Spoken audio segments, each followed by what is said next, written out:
Chers amis, bonjour et bienvenue à la communauté d'études quotidiennes de la Bible. C'est toujours un plaisir pour moi de vous saluer et en vous partageant cette lecture de méditation quotidienne pour adultes tirée du livre Dieu est ainsi, portrait de la grâce et de l'amour divin écrit par Roberto Herrera. Et aussi, je tiens à toujours renouveler mes remerciements à votre endroit pour votre fidélité à l'écoute et au partage de nos différents contenus, tout en espérant qu'il reste pour vous une source de bénédiction. La méditation du jour est intitulée « Dieu nous transforme ». Et nous tous qui, le visage découvert, contemplons comme dans un miroir la gloire du Seigneur, nous sommes transformés en son image dans une gloire dont l'éclat ne cesse de grandir. C'est là l'œuvre du Seigneur, c'est-à-dire de l'Esprit. 2 Corinthiens 3, verset 18. Nous avons besoin d'être transformés pour que nous marchions en nouveauté de vie. Romains 6, verset 4. Et Dieu a un plan pour faire de cela une réalité.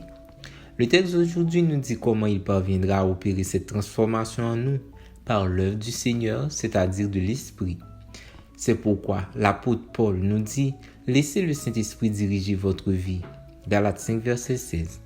Si nous le laissons faire, le Saint-Esprit commencera à œuvrer dans nos vies pour une transformation qui a pour but que nous ressemblions le plus possible au Christ.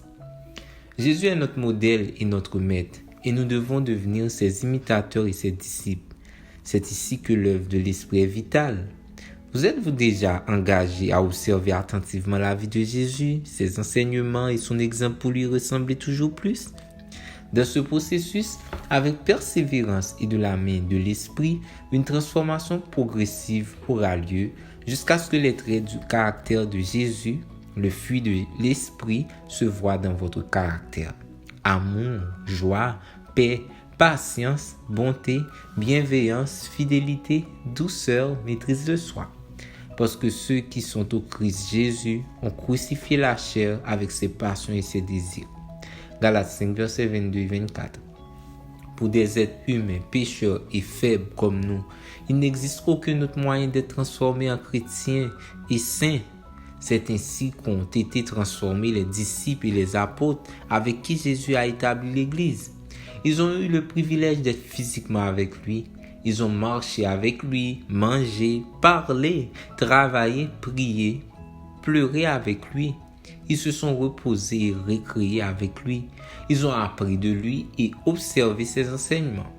Et bien que leur expérience de transformation ait été progressive, si on considère comment ils ont été avant ces années de formation spirituelle et ce qu'ils ont réussi à devenir en Christ, seule leur relation avec lui explique la différence.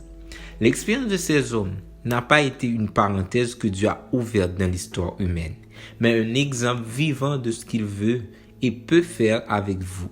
La condition pour votre transformation à son image est que vous parveniez à être un avec le Christ en contemplant sa vie de façon systématique et personnelle.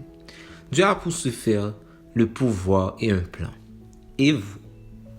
Merci d'avoir suivi cette méditation. Nous vous souhaitons de passer une très bonne journée. Au revoir.